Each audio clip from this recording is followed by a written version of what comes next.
Good afternoon for those attending. We're just giving it a 1 minute so that we can get all our attendees settled while they join our session, and we'll start in a minute. Thank you.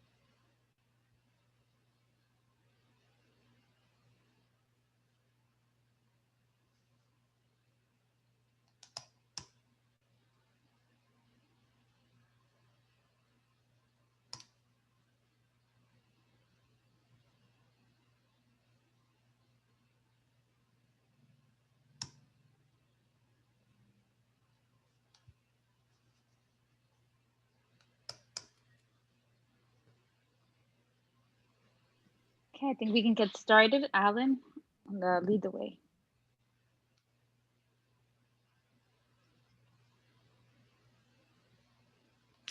Okay, hi, this is Mitchel Chang. I'm from TrendMicro, and I would like to introduce our colleague, our partners that will present this presentation together. We have also Alan Wong, Dr. Alan Wong from San Jose State University, as well as Lydia Chen from also San Jose State University. And so today we will share with the audience some of the learnings we have gone through in the past year with community education outreach programs. Okay, Alan, can you advance the slide? Okay, so I'm going to start with a sort of high level sharing on our program from where we are as an industry partner to some of the university and education partners, schools like San Jose State and other universities. And so at a high level, we're seeing a very big digital transformation. Alan, can you advance, go ahead, advance the slides a few times. So we're seeing a very big digital transformation in our industry. And there's a lot of more data, a lot of more devices, endpoints out there, a lot of sensors. And as a result, there's a lot of benefit we see coming from the technology node. And I think a lot of people refer this to as Industry 4.0, where there's a lot of convergence on the technology side. I don't know if you can go to the next slide. And this is not by accident, but rather is a lot of data that we're able to do today. Technologies and maturity are coming together, like the cloud, the big data, and machine learning, artificial intelligence that can process the data. And as a result, we bring more automation and information that we were not able to see before. For example, we have a lot of IoT devices out there, something we call IIoT, industrial IoT. The factory need to be getting smarter, and so is a lot of other items such as home, smart infrastructure, autonomous vehicle without drivers. So these things are coming together because technology are sort of at a different maturity level. Next slide. So all these benefits are great, but security are becoming a big challenge now. And because we have a lot of more data, I think with the last count, depending on what data you read, the number of smart devices, sensors out there is exceeding billions. 10 billion or more sensor. And we have not ever seen anything with that kind of growth in quite a long time. So things are getting smarter, but the risk is getting higher. And so that, next slide.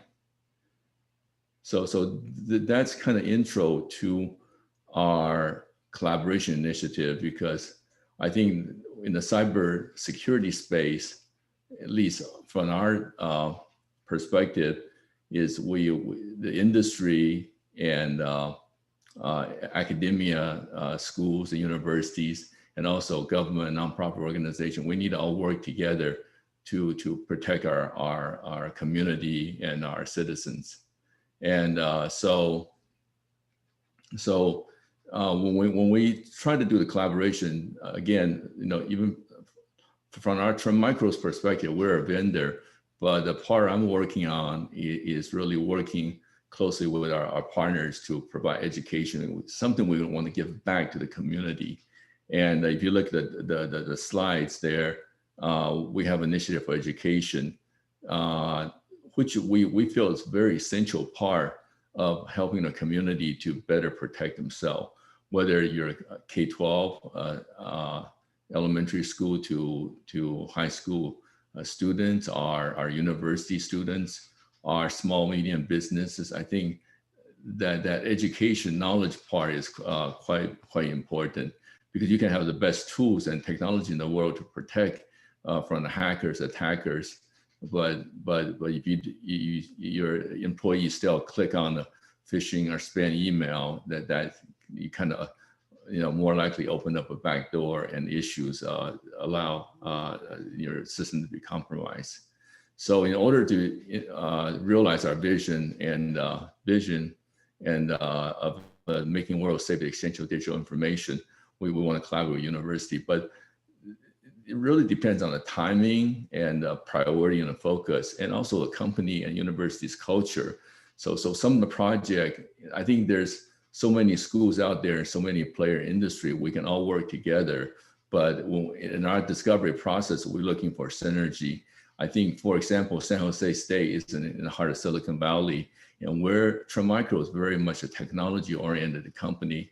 So we have a sort of natural fit that we can work together, because it depends on the school size and the program, and also the timing, that some school may need additional funding, or some schools looking for industry partner to be able to recruit a lot of their graduates.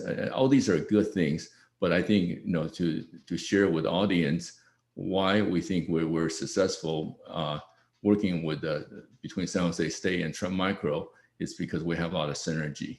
And go ahead, advance the next slide. And so part of our program, I'm responsible for we have a program from K to 12 and internet safety is for small businesses.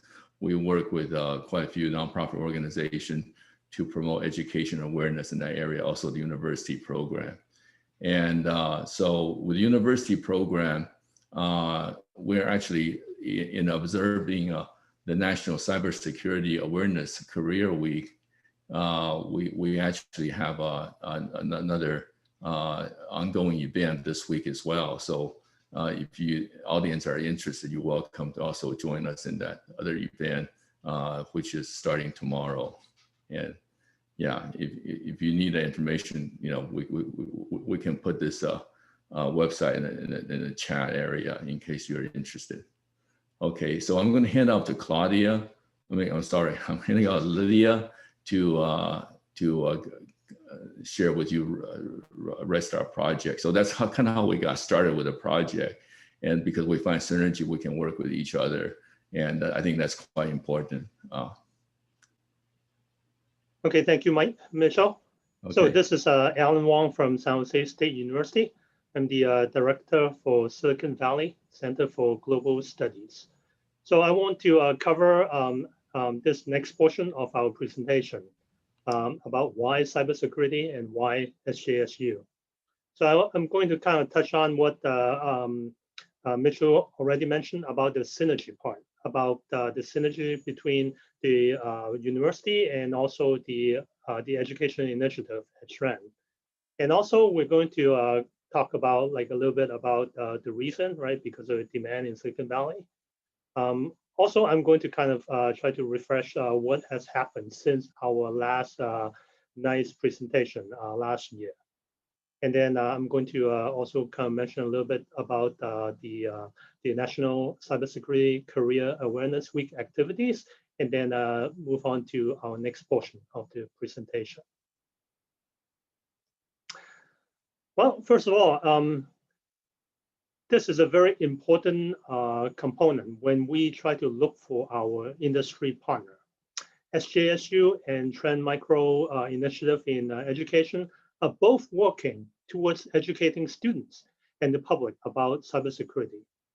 From the San Jose State side, right, we are an institution of opportunity. We offer high quality education to empower students, and also is for all ages and diverse background. And we are hoping that will help transform their life. And we see that the opportunity in cybersecurity and the growth is definitely an area that is that will offer those opportunities. The second aspect is about an experiential student learning environment. We educate students using experiential learning through engagement with local and global businesses and community. So we try to offer professional development and also cross-cultural experience. The third aspect is about our Silicon Valley focus, because we're right in the middle of Silicon Valley, but at the same time, we're globally minded. And just like the cybersecurity topic, right, is definitely a global issue. And we try to integrate this Silicon Valley experience with our program and our research. And hopefully, right, we could add value to our region and also share the knowledge globally. And that, again, aligns with what TrendMicro has been doing, right? They try to educate, they try to leverage the experts and technology within the company wherever possible. They are big in collaboration, right? They encourage their employees to volunteer and also build partnership with nonprofits and also education institutions like ours. And they are always try to be accessible with their events and resources, just like the upcoming summit for university students. San Jose State University has an enrollment of 36,000 students.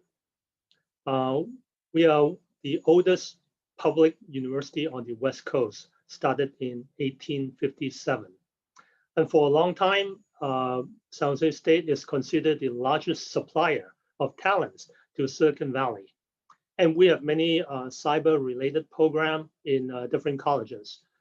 We would always think that in engineering, right, computer science, but we also have programs that are in the College of Business, in the psychology department, right, in justice studies, right, that have cyber-related programs. And from all these different programs, we are hoping to diversify the pool of the talents that we could draw from.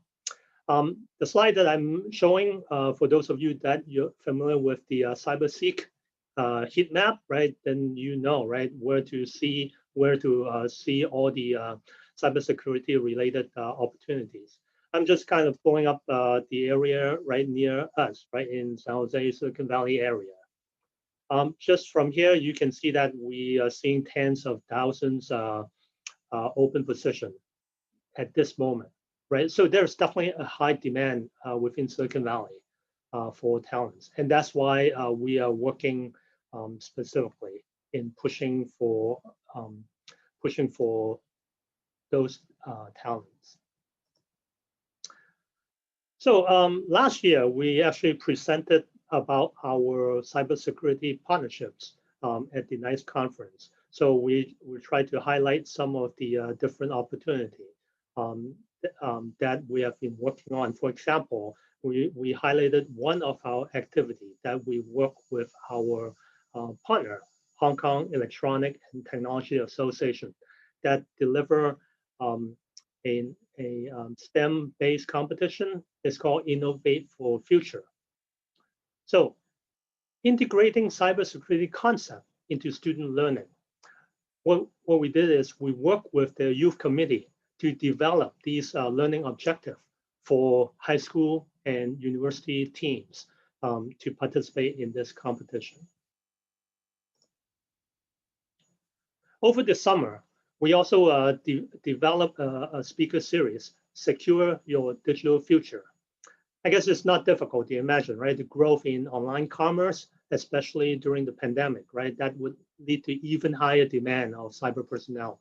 So through this series, right, we are trying to encourage our global partners, global university partners, to make their students aware of the needs in the security business. So again, because we are not able to bring those students on site, which we usually do every year, we actually arranged this series and feature a range of experts from TrendMicro, Palo Alto Network, Cisco, and Intel.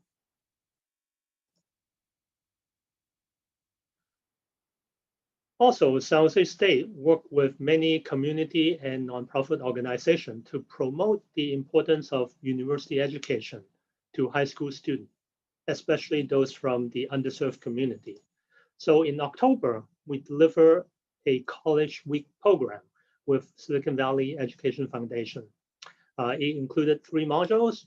One is the Young Entrepreneurs Academy, another one under the same title, Secure Your Digital Future, and also one in Engineering in Action.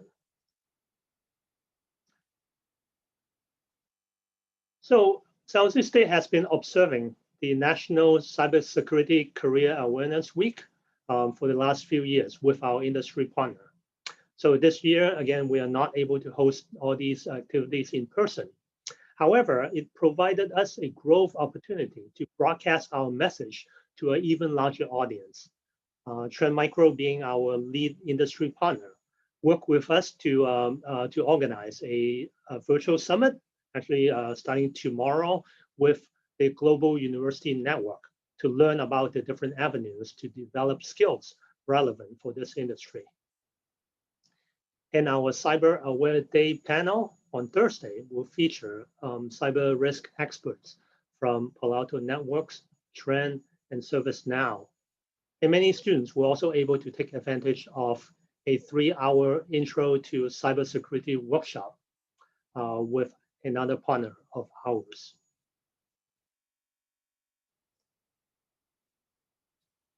So I'm going to turn the talk to the next portion to my colleague Lydia Chang. Hello, good afternoon or good evening. This is Lydia from San Jose State University. I am a business development manager and an external relations manager in the College of Professional and Global Education. Prior to joining San Jose State University, I worked at the high-tech industry for about like 26 years, and then I joined the university because I want to do more community work.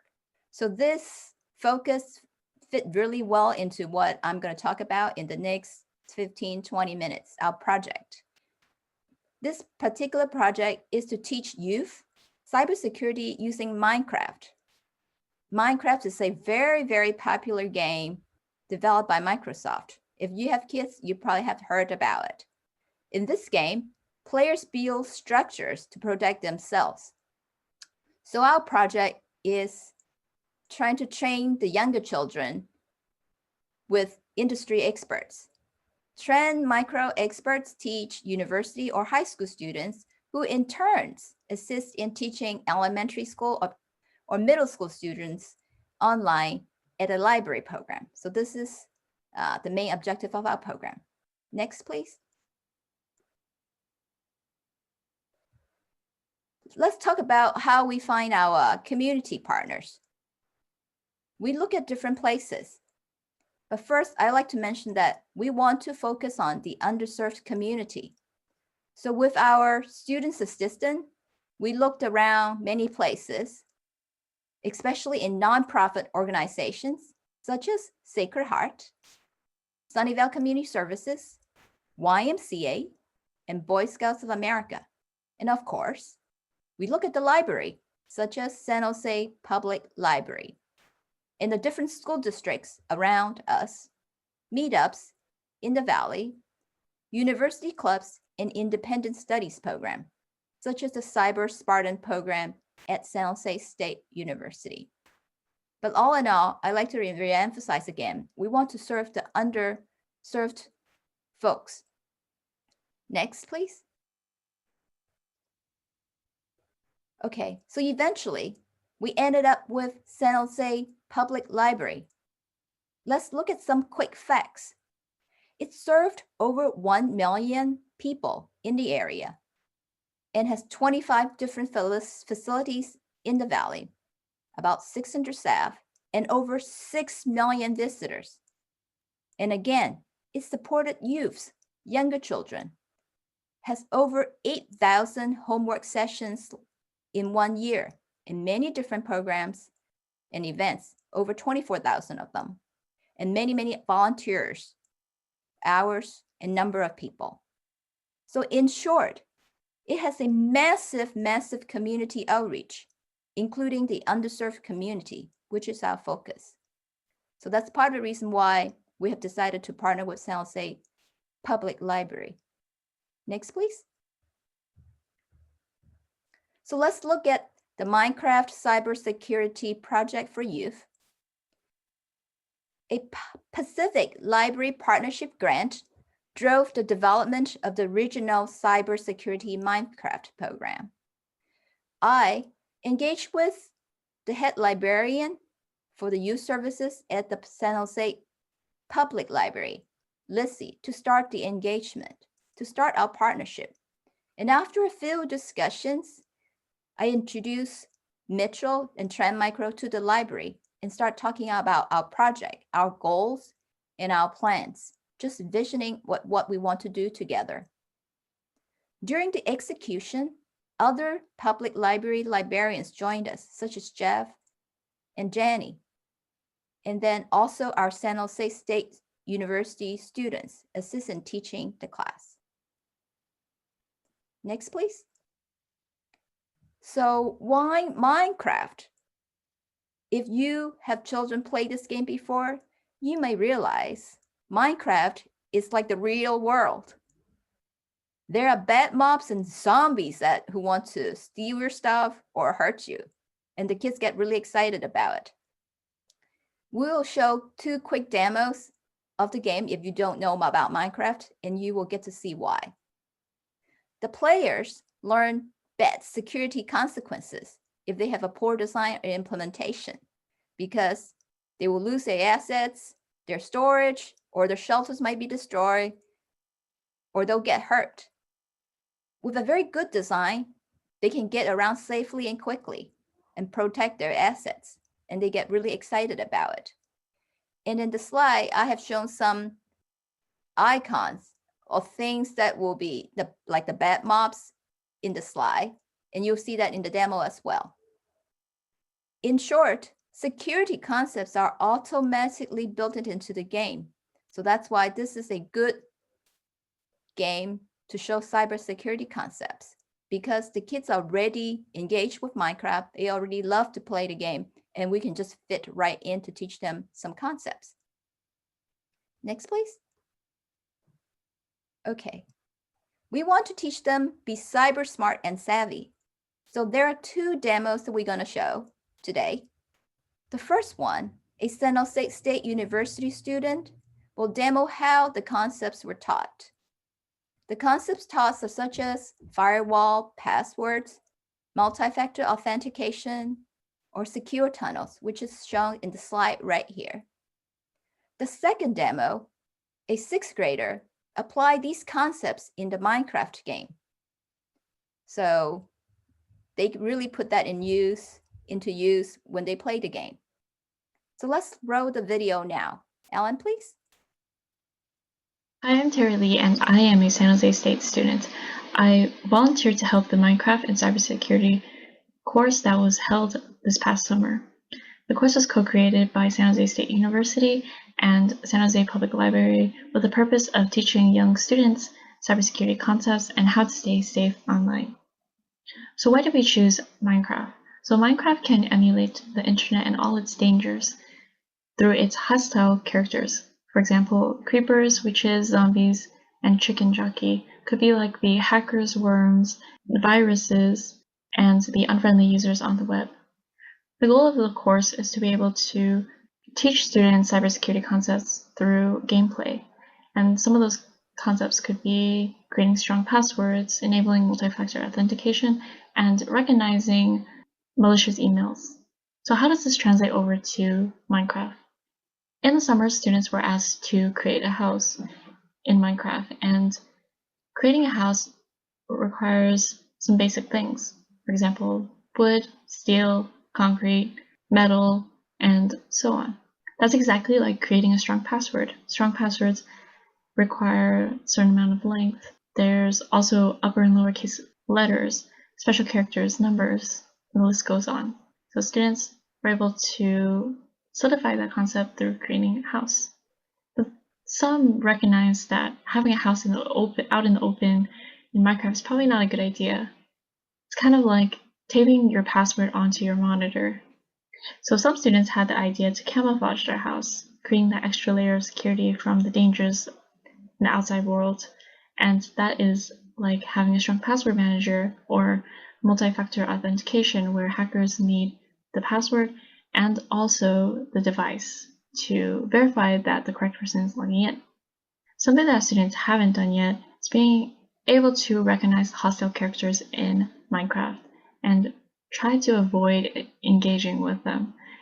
And that is exactly like recognizing malicious emails, figuring out when emails are malicious and who's sending them. They have to be able to check the email address and recognize that it's not sent from a friend or family. So as you can see, connecting these cybersecurity concepts with Minecraft can help solidify the concepts and make it much more memorable for students. Without further ado, here's the demo of what students did in the summer.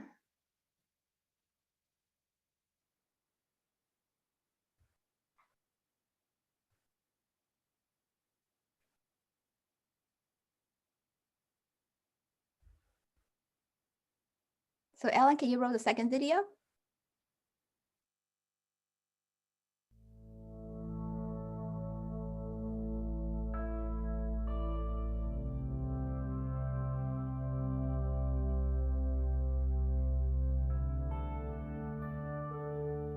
Hi, this is Audrey Yee, and I'm a 6th grader. This is my giant house in Minecraft. I want to protect my house and show some cybersecurity concepts in the Minecraft world. There are several ways to protect yourself from bad mobs, such as enchanted diamond armor. So instead of a firewall, I have magma blocks surrounding my house. In addition to just one door, the house is also elevated with additional doors. This represents multi-factor authentication. There are multiple steps to get into the house. You have to go inside a skyscraper and take an ender pearl to teleport before you can enter the property. An ender pearl helps you to teleport. So this is equivalent to a very difficult password. Like so.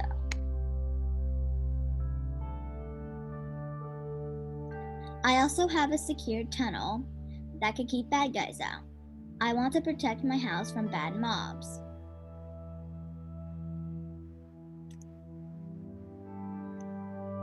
Here's a tunnel.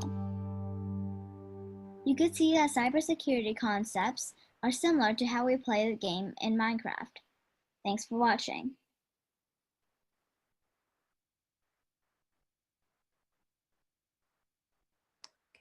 Okay, excellent. So now that you have seen the two videos, you have an idea how the kids are being taught and how the kids apply the concepts when they play the game. So let's go to the next slide. Let's talk about our collaboration journey. So I started to discuss a community project with Mitchel, TrendMicro, in December in 2019. We came up with an idea that, okay, we want to work with children, school kids. We spent the first 2 months, January and February, to look for partners. And sometimes in February, we settled with or decided to work with San Jose Public Library. And just when we started a couple of discussions, COVID-19 hits. So we quickly have to change plans. Instead of doing classes in person, we have to go to path 2. We have to move our classes online. And then we change our train-the-trainer session online as well.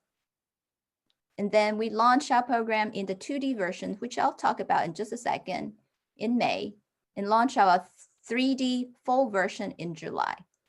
In short, we actually did this program pretty quickly in about like half a year. So I would go over the key learnings in a slide or two later to tell you how we did this so quickly. Okay, next slide, please.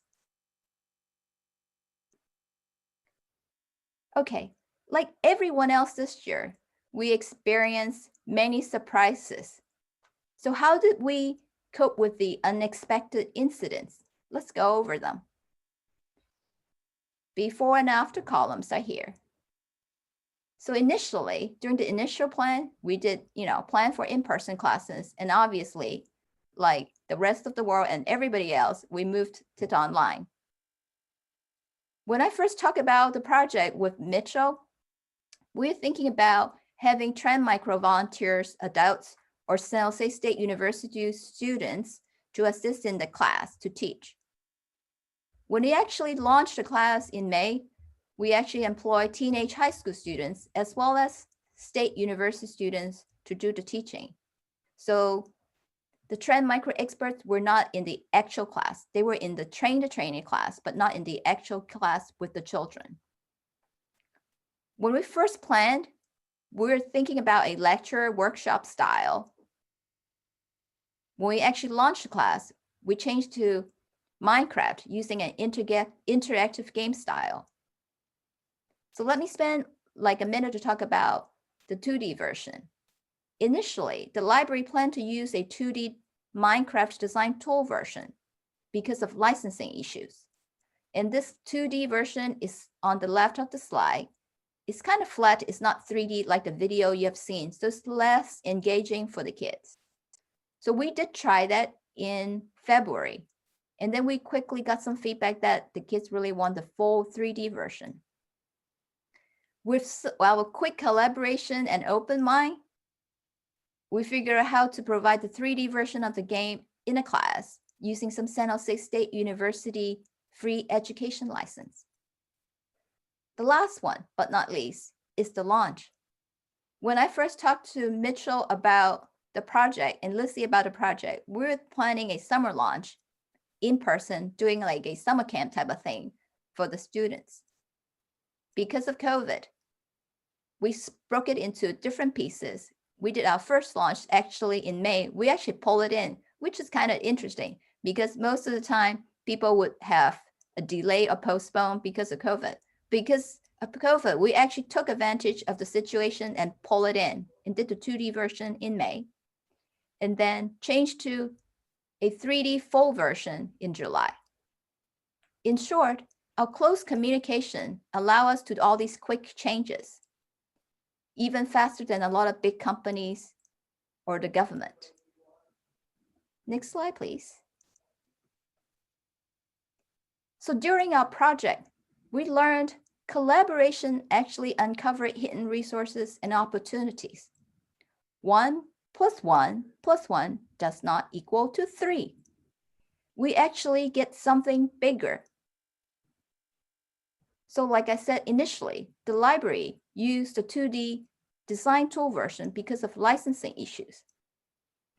We later discovered that San Jose State University actually have free Minecraft education additional licenses that we can let the library can use. So instead of the 2D less engaging version, in July, we used the full 3D version, and the kids' feedback was excellent. They loved it. Also, because of COVID-19, the fingerprinting services for adults were stopped for a while. To work around this issue, we engaged the high school students to teach at our first class. So as a result, we actually cover a bigger outreach from industry to college, university students, to high school students, and to lower grade students, which was not what we initially planned. So again, the collaboration and the unexpected incidents actually led us to do something more wonderful. Next, please. So lastly, I want to cover our key learnings. In this project, we have successfully trained the younger children using the train-the-trainer approach, and you can see that in the videos. We have experts from TrendMicro train the college and high school students in the train-the-trainer session online, and these students, interns, train the lower grade students in the class at a library program.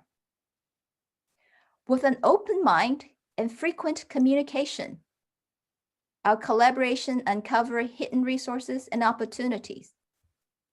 And we were very flexible. We implement feedback from the first class and make changes. We make these improvements very quickly. So in the future, we'd like to collaborate with underserved elementary schools more, which go back to our original focus that I mentioned in the beginning of my talk. This is the end of my presentation. We can take Q&As now, and I'll pass the floor, back to Alan and Mitchel, and we can probably just bring back the slide from the additional programs that we have for this week. Alan, would you move to that foil? The foil that you have the 3 programs, which is Tuesday, Thursday, 2 additional programs. And we will open up the floor right now for questions. Thank you.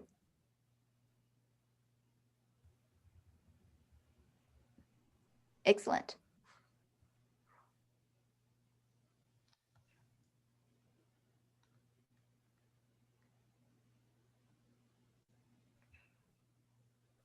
Okay. I actually want to make an additional point that probably we briefly cover is about the intention of this program. As we mentioned, right, this is a train-the-trainer program for our target audience, right? Well, for our university students. One thing, one particular angle that we have with this program is we want to attract a more diverse student population, right, to cybersecurity. So by doing this, right, by running this program, we actually are able to attract more students from not the traditional disciplines, not the engineering or computer science, right? We're able to attract more students that are more into service, right, more into serving the different communities. So again, right, because they see this as a way that they could serve their own community that they came from. So again, right, using the public library network, that basically give us the reach of those communities.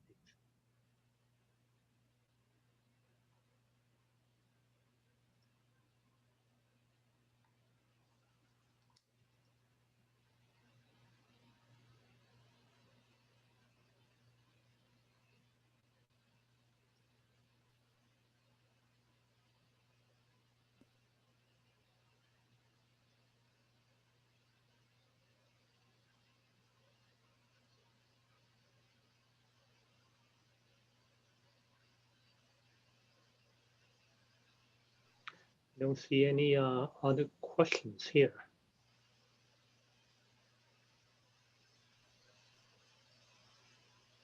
Actually, we're pretty good at time. We have like a few minutes left only.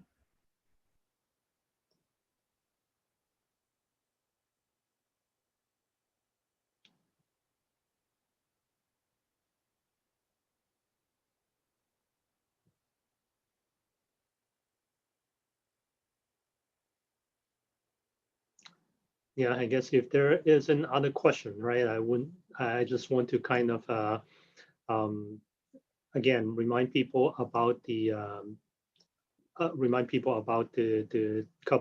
few activities that we are hosting, the TrendMicro Summit tomorrow, and the San Jose State Cyber Aware Day on November 12th, and also our Intro to Cybersecurity short course.